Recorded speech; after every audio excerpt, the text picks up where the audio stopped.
to bet us today on by the River. Unfortunately, yes, guys, we do have to play for an international break. We're going to talk about some of the actions that's going down. I know my U.S. men's national team fans are probably not entirely too happy right now, but we'll talk about that. We'll look what happened down in Cincinnati last Saturday as the Union got a big 3 points against F Cincinnati. And, of course, we'll look ahead to this upcoming Saturday afternoon as we will be traveling up to Montreal, and we'll be facing off against Club de Foot Montreal. Don't you guys go anywhere because you do not want to miss this episode of DOOP by the River. And let's get this started, guys. Done!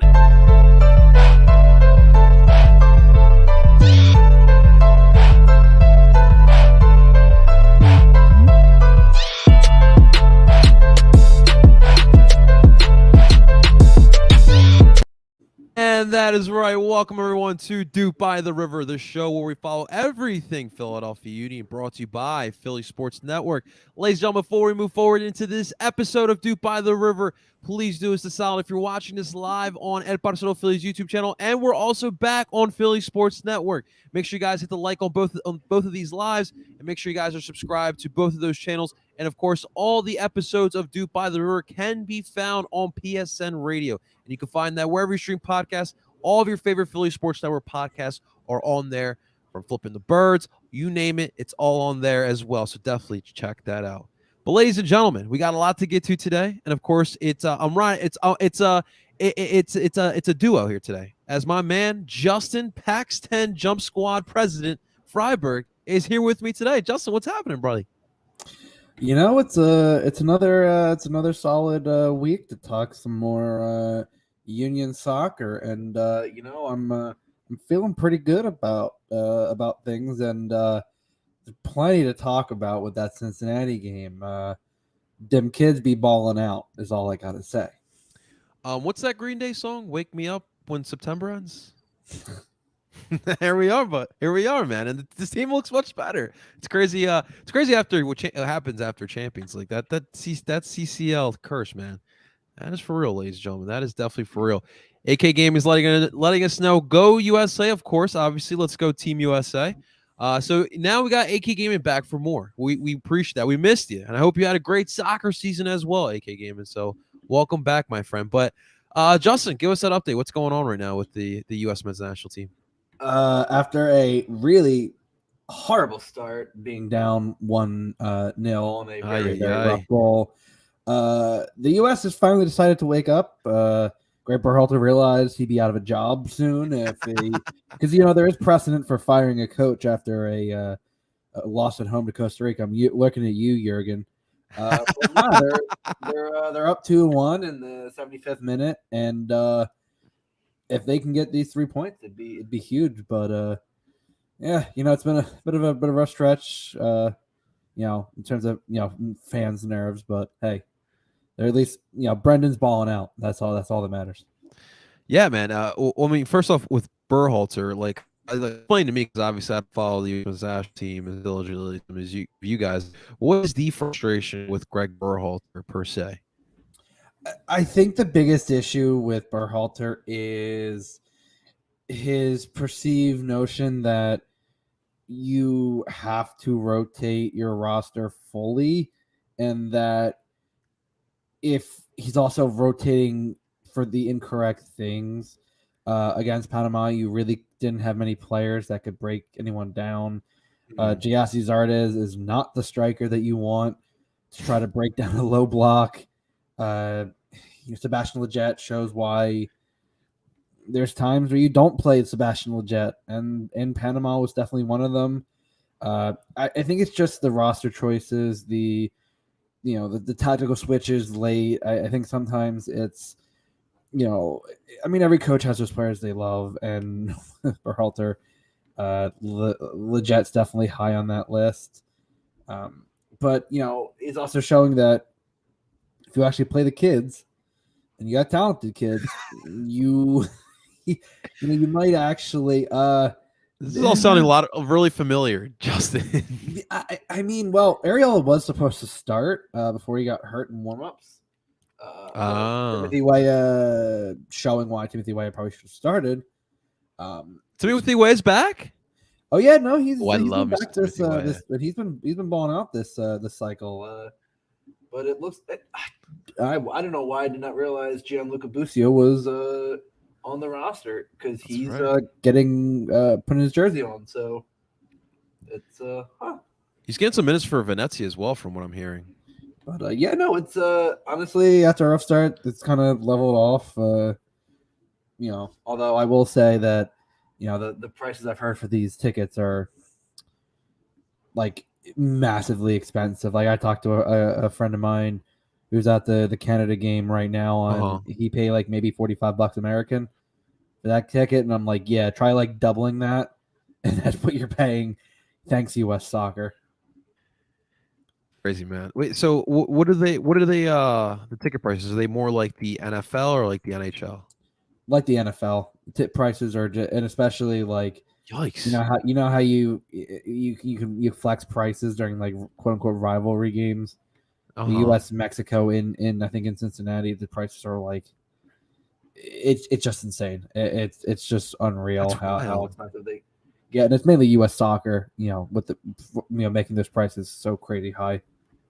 Usually when I watch Colombia play here, and obviously there's not as big as a Colombian fan base to the American fan base in America, but usually I get pretty lucky. It's like $30-$40. I mean, I had to sit in the second level of Red Bull Arena, but I mean, I'll deal with that. So that's definitely crazy to hear that they're pricing like that. But hey, we know soccer in America, man, and a sport where around the world it's an economical sport. Here in America, we're just trying to squeeze every penny that we can get out of it. So there you go, man.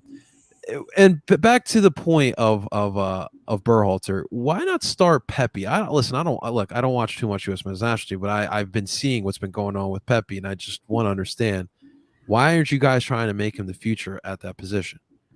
I mean, he did start 2 of the 3 games, but I think the game that he probably could have played all 3. But in reality, if you weren't going to start him, I think Matthew Hoppe would have been a good option up top. So someone to inject a little bit of pace. I love Giassi, but he's not giving you speed. Like you weren't doing hold up play. You couldn't break down a low block. So then what is he good for? At that point, I don't know. It was just just tired of it. Yeah, oh my God, pretty much. What's been going on with Brendan, man? He nearly chipped one to the back post. That would have been filthy. He's doing what he's doing. He's making those good runs. He's connecting excelled 1-2. Honestly, he's doing what we think of him and why he made a move and why he's being targeted by teams like AC Milan. Like he's too damn good for Austria, and I think even they know it. You know me, man. I just want to see him in Bundesliga already. Come on, baby. Come on over. Well, listen. I'll say this, guys. Enjoy this because while you guys are watching this product, I'm watching Colombia. Can't even score against myself playing goalkeeper. Okay, so listen, if they as we told Matt, if they play up at RBA, yes, I'll take the train from Hamilton up and do a little tailgating with Matt. Hell yeah, I'm all in on that. As Tommy's checking in now. Vamos Ecuador. Tommy, it's gonna be you versus me tomorrow, my man. You versus me. Can't wait. 5 o'clock. It's the dude. The appetizer before Thursday night football with our birds playing. So I can't wait for tomorrow. It's gonna be a fun day. Buenas noches to you, my friend. We got PJ checking in as well. PJ wanted to let us know, as a Milan fan, I would love to see him in Milan. We kind of talked about this off air between the 3 of us. Obviously Zach's not here tonight, but I'm more on the stance where I just don't believe Serie A values Americans the way they should, and like the way they do like in Bundesliga or the Premier League. And that's where I'm worried about. I don't want Brendan to go somewhere to just rot and sit on a bench. It just doesn't do anything for you. Now, here's the thing. Over at Juventus, now obviously Juventus they're having a bad year, and Weston's getting the minutes, but How does Milan feel about American players? How does I Roma, Inter, Napoli? How do they all feel about American Well, players? Roma That's what I was want to know. feeling good about That's right. American until Chris Richards? No, who was it? Brian DC kid. Reynolds. Brian Reynolds. That's right. But until Jose came in, he's not exactly. Um, I don't know. I just think that Brendan to AC Milan, for all the crap I gave, if Ibrahimovic is still there, I actually think he's a solid player to learn from in terms of work ethic. Mm-hmm. Because while he has a certain attitude, no one can question his relentless drive to be one of the best strikers in the world. And he's certainly done it everywhere he's went. He's won something, except for the United States, because you can't conquer here. Hey, I understand not everyone can play in this quote unquote retirement league, but you know what? I think with that team the way it is, they're built to challenge Inter for that title. I mean, they came close. I think it'll be interesting to see. I just think that in a team that seems in Italy where they kind of value youth, I think in a squad where he could absolutely push for minutes. I mean, I guarantee that. I don't think it'd be a bad situation. Wait, I just thought about this. Justin, wasn't Gooch the last American to play for Milan? What? You might be right. Could it be two former Union players becoming part of AC Milan? Or do we have to be Milan fans now? No, I'm not going to be a Milan fan. Sorry, my Milanos. Napoli still has my heart over here, but we'll see. We'll definitely monitor that. It would listen. It'd be pretty cool seeing. I'm not gonna lie. It'd be pretty cool seeing Brennan in any of the big four leagues in Europe. But I just want him. I want him to thrive. I want him to thrive. But Justin, Saturday Night Lights. Our boys were in Cincinnati, and by the way, Justin, TQL Park or Stadium, it's really nice. From what I've heard some really good things. That and the lower.com Columbus stadium that Columbus are playing at right now. I've heard some great things. I'd absolutely love to go to both. That's why I'm excited to do Allianz Field next week. There's a lot of nice stadiums in this league that I really want to go to. We're gonna have to tap into the Philly Sports Network bank account there, so we can get some trips sponsored by PSN. we can. I'm sure we can leverage the boss man for a little travel money. Liam, we're only asking for GAM money. That's all. maybe a little maybe gas money if it's a drivable thing. There you go. Okay, gas prices are going up here, guys. It's a real thing. It's a real thing. But let's get to the match. So, look, I kind of said this last week in the preview. Just because Cincinnati's competing for the wooden spoon, you're still traveling on the road. This is the MLS. Nothing is ever given to you, but the Union still prevailed and walked away with 3 points. And to me, that's all you need. This is professional sports. It doesn't matter how you get it done. You got the job done, and you move on, and that's it. But in this game, man, I will say, obviously, we're going to talk about the inevitable of what everyone kind of wants to talk about. But this game, the Union were kind of trying to feel their feel the game out.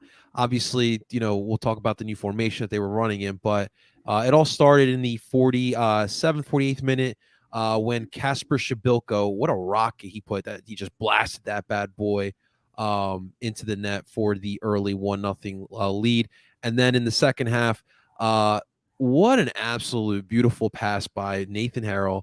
Shouts our boy, the bro, with that beautiful assist to Paxton Aronson. Aronson hitting the ball perfectly, dude. Hitting it away from the actually, it hit off the goalkeeper. I'm sorry, and it hit the post and it fell into the net. And the Union got the 2-0 lead. They did allow an 82nd minute goal, Justin, to our old friend Harris Medunian with a soft touch, a typical Harris goal. It was a nice soft touch, right side of the net.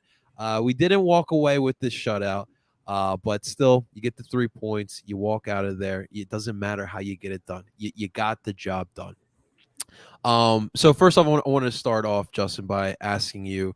Look, I think the main thing from in the beginning of the match, when we saw the lineups, the main thing that caught our eye was the formation. Jim put these guys out in a 3-5-2. He started Finley with Elliott and Glasnes, and then in the midfield, he went with Leon Flock, which I don't know why he's playing. I guess listen, he has the experience playing as a left back, but I think I like him better as a Shudler. But played him alongside McGlynn. Aronson was more as the 10, the attacking midfielder, with Bedoya lined alongside McGlynn, and Nathan Harrell as that right back with Shabilko and Santos. I was happy to see it, Justin. Honestly, it was cool to see something different. I think for us Union fans, we just want to see something different, something fresh, constantly rotation. So I liked it. Obviously I felt like in the beginning they kind of weren't used to it a little bit, but they were kind of like trying to feel it out. What did you think, man, about the formation change? The formation change was great. That wasn't my concern. I've said for this entire season that you have the ability to do a 3-5-2. The only problem is you really only have 3 starting center back, starting quality center backs. Put some respect on Aurelian Cullen, Justin. Listen, I love Aurelian, but at this point he's a translator. He's the dad. He's the sexy French dad. Like I don't. That's the short shorts. Yeah, exactly. Like I think that's. But I think the concern I had, and I stressed this on the pod, was starting Sergio with all the minutes he had played. The concern always is for a speedster getting hurt. And what happens 17 minutes in? Gets hurt. And we were saying in our little group message, I said, "Oh no, I'm right." Like initially he was able to shake it off, and then it happened, and I was like I didn't want to be right. I did not want to be right. But it happened. And that's the one thing with Jim where I think Davo or Quinn should have started anyway. That was my really only complaint with the roster initially. One day, like I just want to ask, and I'm probably gonna do it, but when it's said and done and Jim's out in Philadelphia, when that day does happen, I want to ask him like what it is, like why doesn't he do it? Because to me, Justin, and we talked about it, I completely agreed with you. Like I just thought that it was too much. He was playing 90-minute games a couple of times in the past, like in this run rate that we're on right now, where we have been unbeaten in 5. Like he's played 90 in a couple of those matches. To me, it would have been brilliant to start Quinn. Look, for whatever reason, we're not playing Davo. Maybe he just doesn't. He's not good maybe I don't know. In Jim's eyes, he's not good enough. I don't know. But why not start Quinn? Play him 60 minutes. Have Sergio come out in the 60th minute. Have him play 30 minutes. At least he's playing less time and he's still helping you, right? So I agree with you. Like I don't know why it was like we're not rotating enough, man. And it's definitely a head scratcher. But the width. I mean, with Kai Wagner being able to come back hopefully sooner rather than later. Hopefully, should be next game. It was only right. It just suspension. Yellow, so it was just a 1-game suspension. So he should definitely be back. But Leon Flock, look, the dude was recognized as the one of the best in under 22 in the MLS. And on Saturday night, he covered so much ground. He again was one of the top milers. He's been, to me, one of the more underrated signings in the MLS. He does so much for this team. Jim loves his versatility, and he does that. He does that well. He can play the 6. He can play the Shudler. Jim, in certain instances, has asked him to play as a winger. He played as a winger in a 4-2-3-1. That was pretty funny. I think we did that against New England. He played as that wing back this past Saturday. Justin, the importance of a Leon Flock to this Philadelphia Union team. I've said this basically the whole season. He's the most underrated signing, and I probably think the most important signing in this offseason. And remember, he was a late signing. And why do we need another defensive mid? Why do we need someone, and we figured, okay, and my thought was, think about it. He's only 20 years old. You have all these international breaks. You're going to have an increase in games. You're going to need him. And sure as hell, he has been starting pretty much almost every game. And he's a workhorse. He reminds me of Ali. He's just a absolute workhorse. Will dig in, has the speed to be able to put himself in the right positions, but also sometimes doesn't need to use that speed. Just is in the right positions. Has a great mind to be able to put that initial pass to get the counterattack going, and that's really what matters. The knock is, oh well, he's not as great in the offensive zone. Well, you don't need him to be. You have the creative midfielders to do that, and Leon allows the defense to actually focus on just clearing up the messes at the back and not having to do too much and being able to keep it simple, be able to help relieve pressure, and he did that on a number of occasions. And as we, the one thing that Cincinnati had was some speed on the wings, and Leon, as that wing back, was able to track back and help Finlay out and help everyone out and allow them to really play well.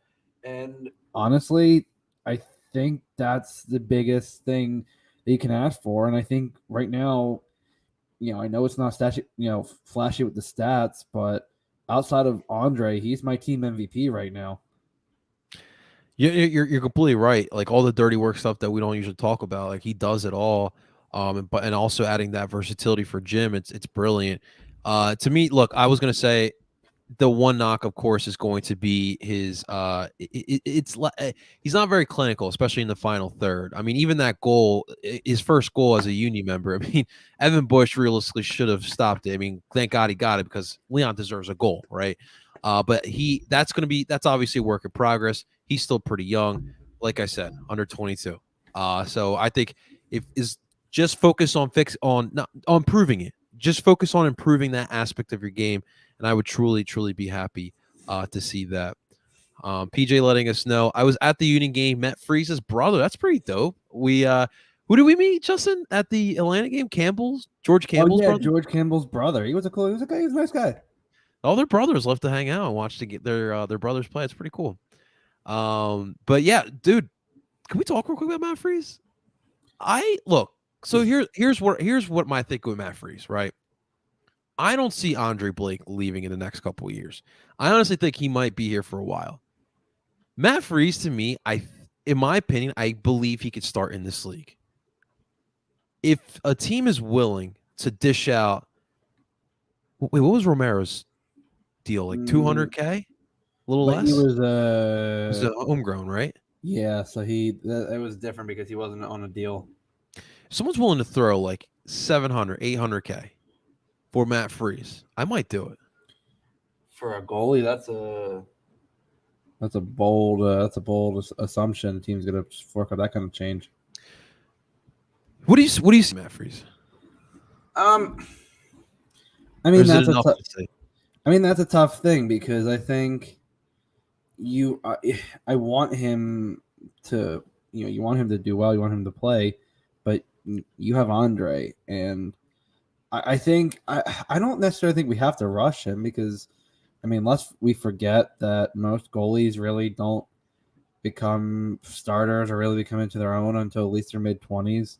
Goalie typically have a longer shelf life than most other positions. Very true. So I'm not necessarily as worried. Do I think he's going to stick around? That who knows?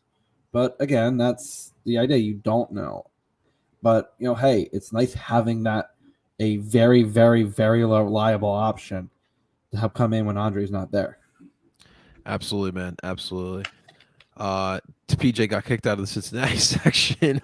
Oh man, that's a rough one. Oh, well, I think he lives in the area, so pretty dope. We'll talk about the rest of the kids.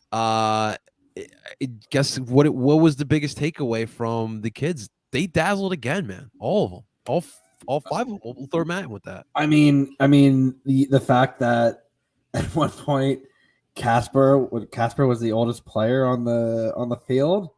Like you looked at that, you looked across the roster, and your back line, you had in your center backs, you have essentially like 3 25, 26-year-olds. You had a 20-year-old, two 20-year-olds, two 18-year-olds. That's that like your average age was low 20s because of all the youth on the field. You had at one point 6 homegrowns, pretty much. and can I say that I think we can see a reason why Matt Real hasn't seen the field as much. He saw some time. He saw a little bit of time. I'm glad to see it, but Nate Harriel, my man, he put in a damn good performance, and the future. And I wonder if maybe if that formation change, if he gets more time as a wingback. I mean, I think he could excel. He put in some dope crosses on a dime and the perfect cross for one, Paxton Aronson, who my man has some ups, because that was a solid header. And yes, while Teton got a foot on it, Paxton actually, that was perfect form on the header, put that right into the ground low, and all he could do was kick it aside and kicked it right into the side netting, and that was just a damn good header. And Paxton with the assist on the first goal. Quinn, creating so many chances at the end. Kid just did not lose steam.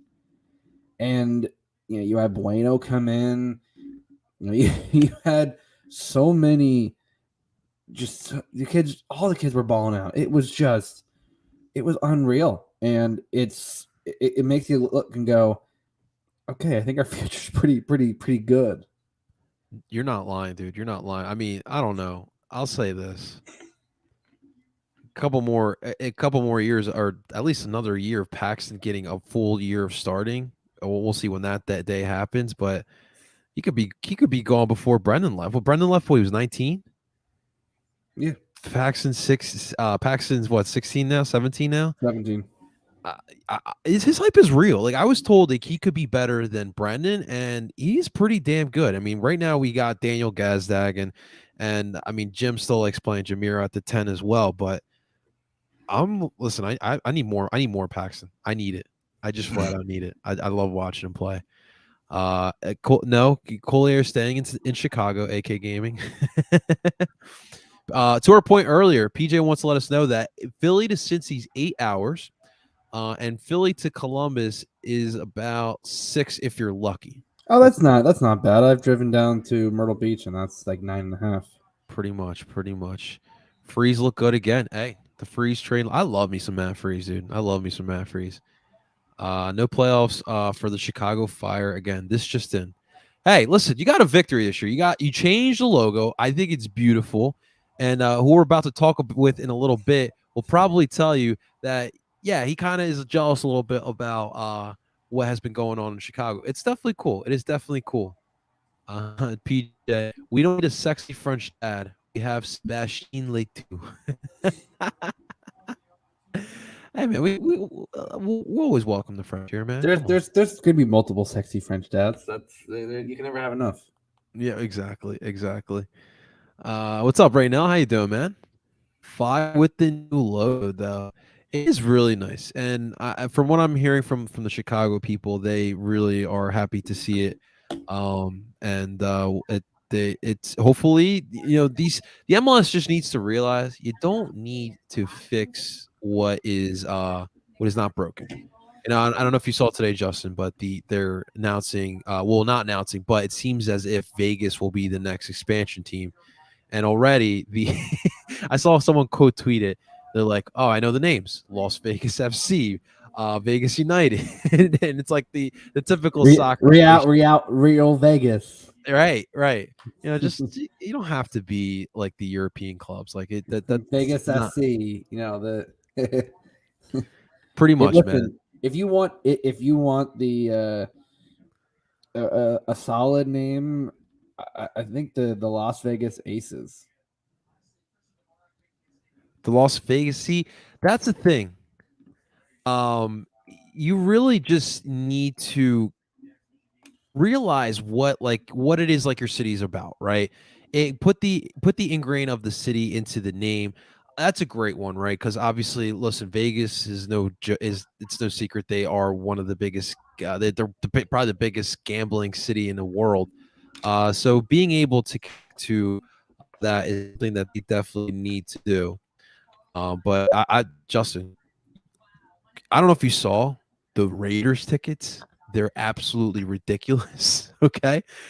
So if we're able to have MLS in Vegas and being able to check that out, I'm in. I'm flat out in, man. Duke by the River, Vegas days.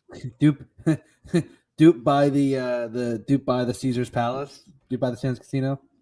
Can we do a little sports betting cross promotional thing and at like Caesar Sportbook and record a live pod from one of their rooms. I'm in. I'm so in. Where would they play? Probably right now at the Raiders stadium. I can't There's imagine enough. anywhere. There's enough room. You can build a downtown stadium there, man. AK Gaming, Las Vegas Stars. Mm. uh, I think the casino theme stuff is I mean it's a thing you can't miss. It's like how Seattle with the NHL team with the Kraken has been a perfect name. Absolutely. Given the fish market and the on the coast, like it's a perfect name. Absolutely, absolutely. Well, we'll talk about branding, rebranding, and all that good stuff as we move forward to our next matchup. The Union have a Saturday afternoon. We'll be playing at 1 o'clock. 1 o'clock. Yeah, I Kickoff. saw that. I can't believe that. I was like, I looked at my app and went, huh, that can't be right. That seems too early.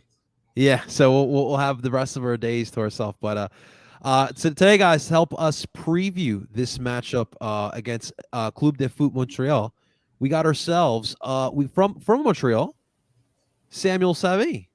Yeah, Sam, what's man. going on, man? How you doing? I'm good. Thanks for having me, guys.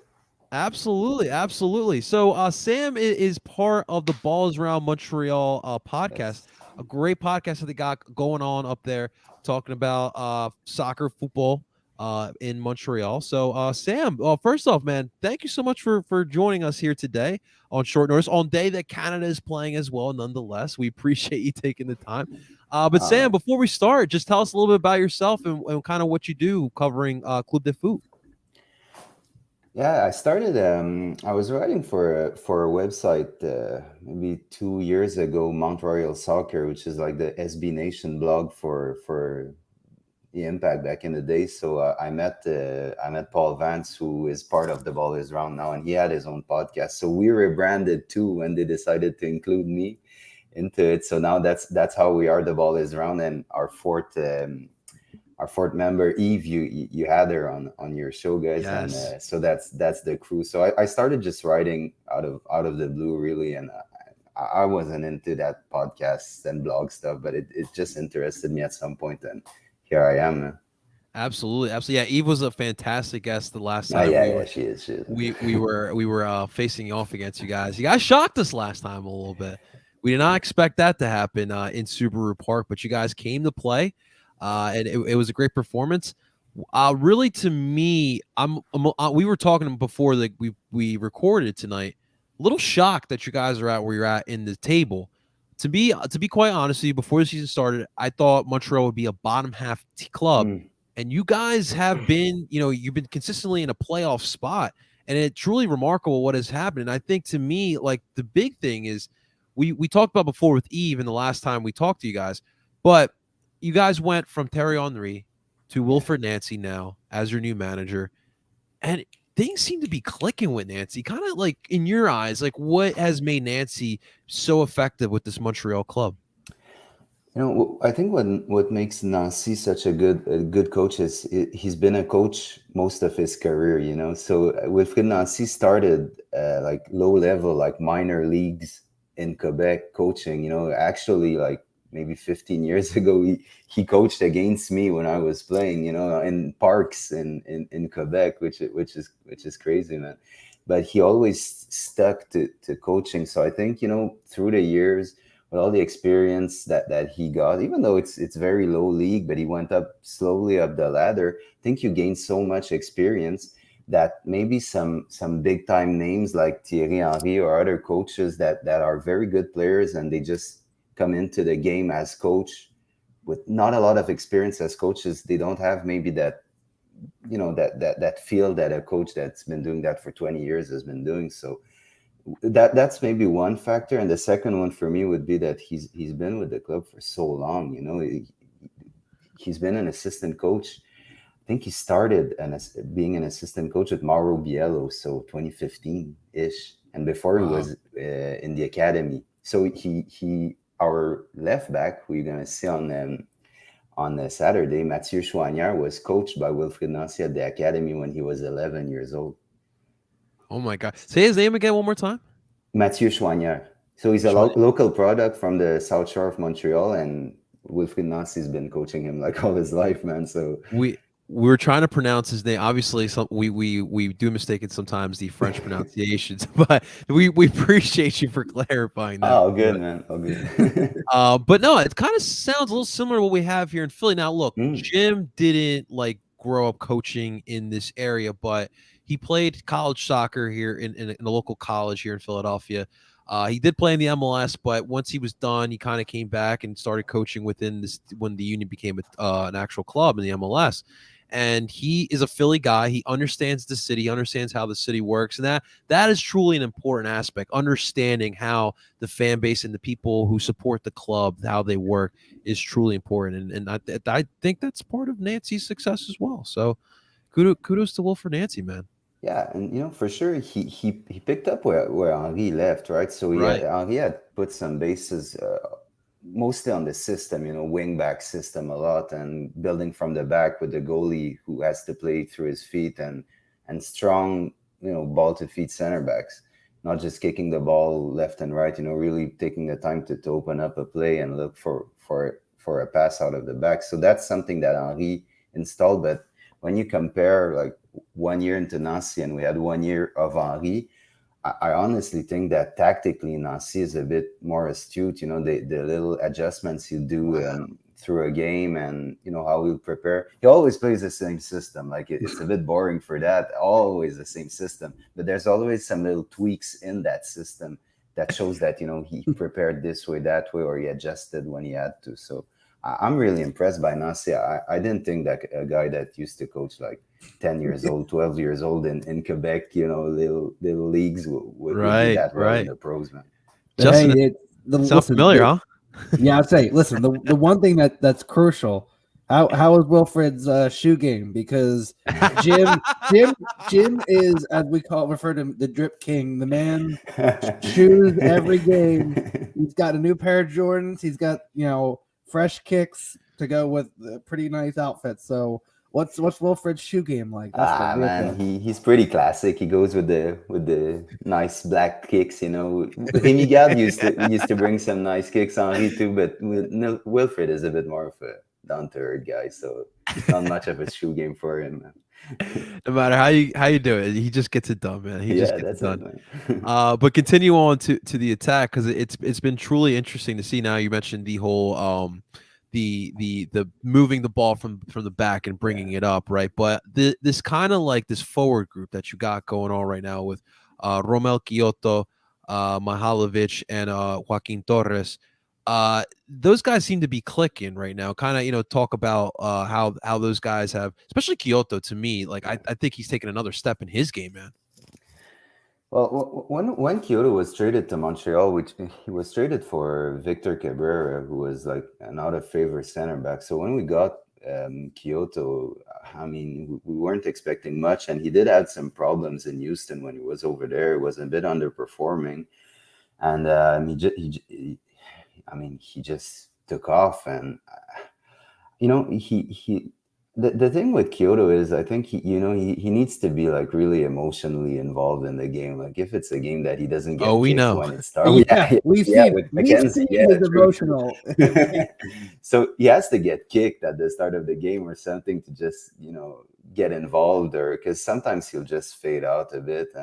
But I think the key part of this trio is Mihailovic, because we've been struggling for so long to have a number 10.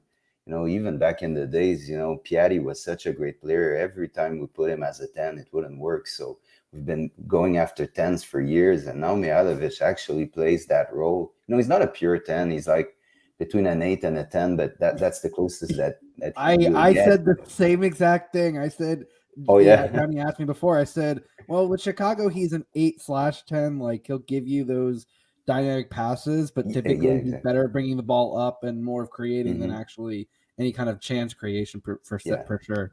Definitely. But I mean, I'm sure that if Mihailovic isn't there, they don't have the same success. And Mihailovic has been fantastic. The assist king, from what I hear. Yeah, but I will say that the big thing that, and I was taking a look, how is Mason Toye being out?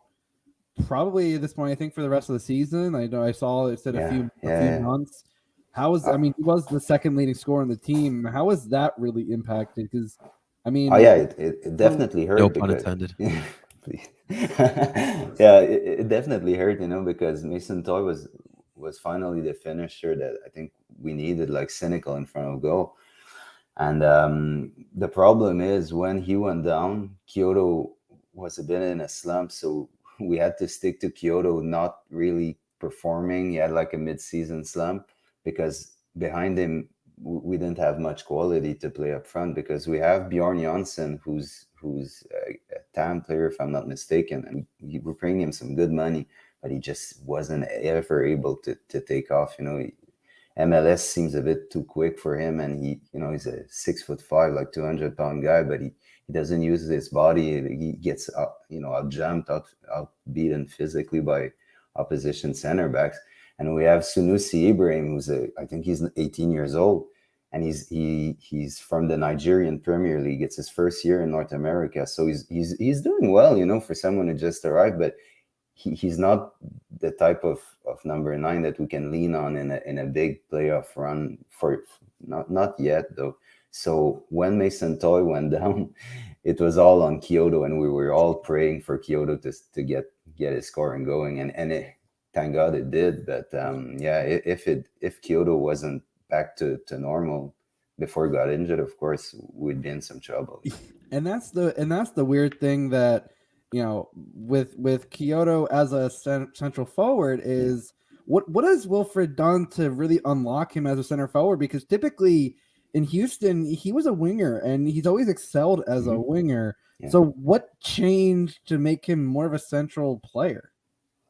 I think Kyoto, what helped him the most in that respect is that he's really good, his back to net, so he can lean into center backs and really use, because he's not a tall guy. He's like 5'10", 5'11", but he's such a, like, he's a tough guy. So he's always like playing a really physical game, and he's really strong with his back towards the opposition net. So he's able to hold up the play. And I think that, obviously Henry helped him a lot, and he said it, because when he arrived, Henry, took a lot of time with him and try to make him. Who better to learn from than him, man? Yeah, exactly, man. You can't contest anything he says, right? When he says you do that, you have to do it, right? Especially that position. Yeah, but I think the most important thing is that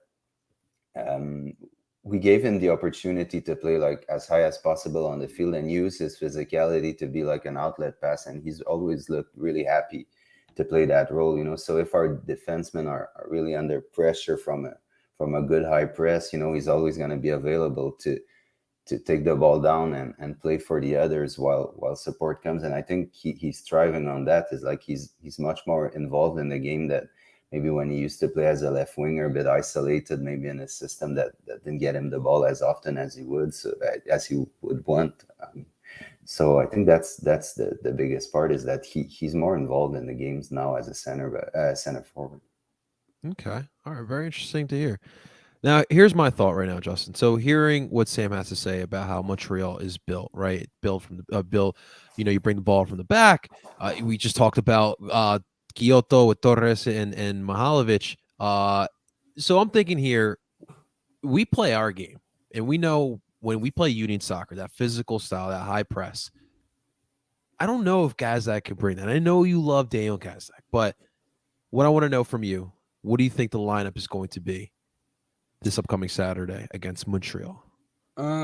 Well, one, I'm going to assume that Andre's back. I mean, the international right. break is going to be over, so I can go back to writing Andre Blake's name in permanent marker because, I mean, when you have a 2-time goalie of the year, someone who still makes insane saves that makes you go, thank God we have him on our team. Your back line is probably going to be pretty normal. Wagner will be back from his 1-game suspension. I'm going to assume it's going to be Elliott and Glesnes as your center backs. The right back situation will be interesting. Yeah, Bizo. I don't know about Bizo. I know he went home because of a death in his family. And I believe Alvis actually got hurt during one of the qualifiers for Jamaica. So I mean, why not stick with Harriel? I mean, Harriel had a outstanding game. I mean, some of those crosses were just, I mean, the one to Paxton was just, you could not put a ball in any better for someone who is maybe my height to jump up and slam that one home. The midfield is where it's going to get interesting. I don't know with the South American qualifiers if Brujo will be back. He said he might. It's not out the question. It might. Yeah, the timing is going to be a little tight. So if I'm being safe, I'm probably going to say Leon probably back at the 6. I think the 4-4-2 gets put back in. I think you're probably going to have Quinn at the left shuttler, and I think Ali gets back at the right. Okay. And I think Paxton gets the start. I think he played too well to keep him out of the lineup. And I think when you have, I mean, this is going to be 3 games in a week. You got Saturday, then you have Wednesday at Minnesota, and you have the following Saturday at home against Nashville, which if you can at least get 4 points out of these 2 games before that game, that Nashville game will be huge. But I still think with the kids, I think you can easily play that. And then up top is where it gets tough because Corey's still out. Sergio, we don't know the extent of Sergio. And I said I did not want him starting in Cincinnati after going 85, 75, 75 in 3 straight games. And for a speedster with soft tissue injuries, you always run that risk. And it came true last game. So obviously Casper, for all the crap Zach gives, he scored another goal. It's important. He scored another goal. I mean, the stats don't lie. You can do better when Casper Shabilko scores a goal. So he can be pretty important to the offense. As for the other striker, I don't know. Now, actually, you know what? I'm going to change it a little bit. I think McGlynn gets in as a shuttler, and I think Quinn plays up top. I think you saw that in Cincinnati, and I think Quinn's a great guy to run off of Casper because he's got speed. I mean, you saw him. It's at one point, what was it, the 85th minute, and Cincinnati was pressing for a second goal. He just, he took off and 85th minute, and he's still, running with.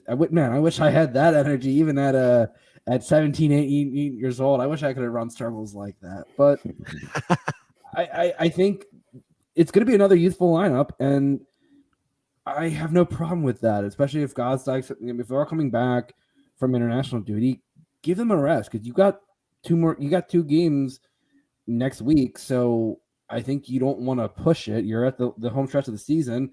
You're 2 points back of second. You finally bet yourself a little bit of a cushion above the playoff line to where you can look up and not have to look down.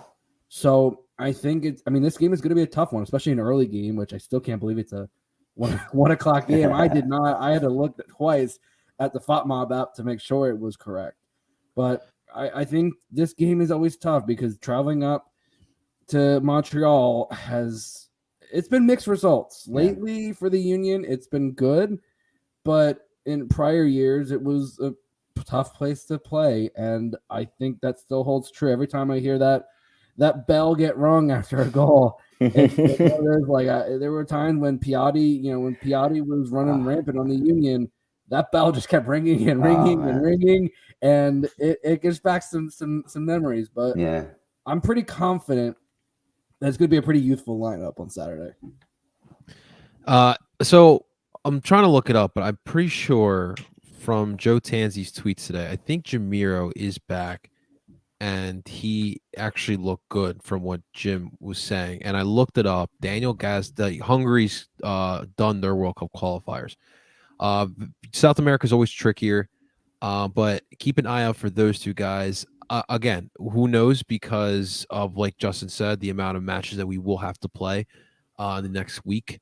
So we'll definitely, it's going to be interesting. I think I agree with you. I think I would want to see the kids play out there. The thing is, guys, like it doesn't mean that you don't bring a Jamiro or a Daniel in the second half. Like this is why I get frustrated with Jim sometimes too, as much as I love him. Like you were able to start the kids and then bring the vets out on the second half. That is a possibility, but we'll see. But Sam, from your perspective, what do you think Montreal will? I'm sure, like you said, it'll probably be the same formation. But what do you think the lineup will be for them on Saturday afternoon? Yeah, so James Fantamis, he's the number one now that Clément Diop has left, so he's gonna be in goal for sure. He's with the national team right now, but he didn't play a game. Crépeau got all the games for Canada, so he'll be fresh coming back. I'm pretty sure at right wing back we'll have Zachary Bourguillard, who's with the Canadian team too, but didn't play a minute. We'll have Joel Waterman, Rudy Camacho, Kamal Miller at center back, and Mathieu Chouanière most likely at left back. In the middle, definitely Wanyama is going to be there. The question is always who's playing with Wanyama. Samuel Piet seems to be out of favor a bit, but he came back recently. Good. I don't like when that man's on the field. He's a nuisance. There's a segment on our show. We ask people, when we have guests, which player would you take in your team?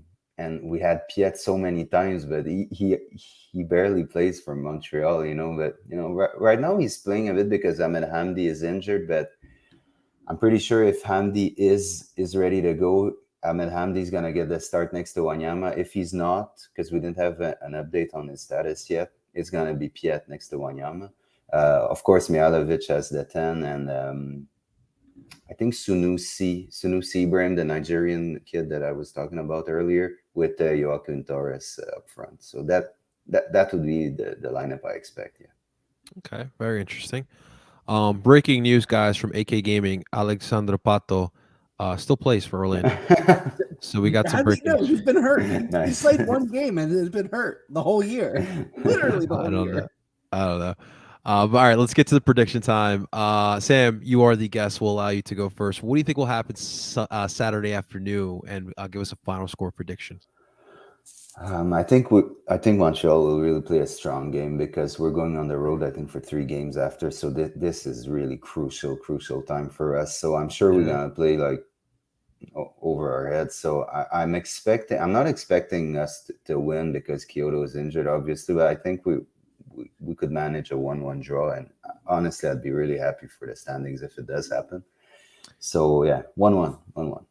Yeah, I mean, we were talking about a little before we went on the air there, but the Eastern Conference, I mean, all season long, it's been really tight. But for you guys, I mean, there's a pretty much a 3-way tie for 5th in the East. Then you have Atlanta with a point behind you guys, and then the Red Bull are 3 points behind you guys.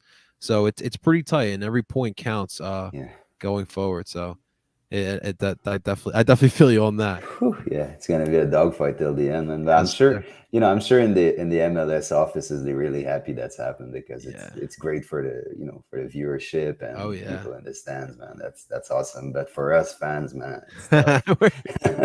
we're suffering over here. We're definitely suffering over here. I will say there's not much parity in the Western Conference, though. It's interesting. Usually it's the other way around, but hey, we'll certainly take that. Justin, what do you see happening on Saturday afternoon? It's after a result in Cincinnati that I know I predicted a win, but I also could have seen a draw because I was just that felt like a trap game more than anything. I kind of have a similar vibe. I think this game will be a draw, and I'd be fine also with a 1-1. Like I said, I think 4 points out of the next 2 before Nashville will be big. I think you can get a win in Minnesota. So for me, I think getting the draw in Montreal. Anytime you go, unfortunately, I wish Corey was playing because Corey seems to love playing against Montreal. Yeah. But with his injury, unfortunately, he won't be available. I think the kids. Once again, the youth in the lineup is going to create a lot of havoc, and I think as the season's gone on, especially with CCL, the team has rebounded from a pretty good run in CCL. I mean, going to the semis against Club America was always going to be a daunting task, and they've rebounded pretty well since. And I think just Jim's got it. There's a reason he was coach of the year last year. He's finally got the system he wants. He's got the players he wants, and it just, I mean, honestly, a point in Montreal is not a bad thing. So I'm feeling a 1-1 draw. Absolutely. Speaking coach of the years, I mean, Wolf Nancy better be in that discussion too, man. I think he's gonna be in there if we make the playoffs. Yeah, that's a tough part, man. You definitely got to make the playoffs for that. Yeah. But Sam, listen, that does it, man. Thank you so much for hopping on in. Sam, before we let you go, though, let the people know where they can find you and, of course, where they can find the Balls Around Montreal. Yeah, I don't tweet much, honestly. So if they want to find me, they're just gonna follow someone who doesn't tweet. So I'm at Samuel Savvy. But if you guys want to follow what's up in Montreal, at TBIR Montreal, we're very much active on that, and we podcast once a week, mostly on the Sundays, and we go into what's up with Montreal and the national teams, women and men. So if you want to follow us, we would be really appreciative. So hell yeah. So we'll definitely put that down in the descriptions. We'll tweet that out as well, but definitely give those guys a check out because they're doing great stuff over there in Montreal. Thanks, man. Thank you very much. No, Sam, thank you so much. Guys, that's going to do it for yet again another episode of Duke by the River. We'll be back at it because, guys, we got 2 next week. So stay tuned for that. Guys, if you're watching this live on Philly Sports Network or on El Parcero Philly's YouTube channel, make sure you guys hit that like button and subscribe. And, of course, you can find this podcast along with all of your favorite Philly Sports Network podcasts on PSN Radio, and you can find that wherever you stream podcasts from Apple, Google, and Spotify. Ladies and gentlemen, that is Samuel Savvy. That is Justin Pax 10 Jump Squad President Freiberg. Of course, I go by the name of El Parcero Philly, and we're telling you guys to dupe on. We'll talk to you guys next week.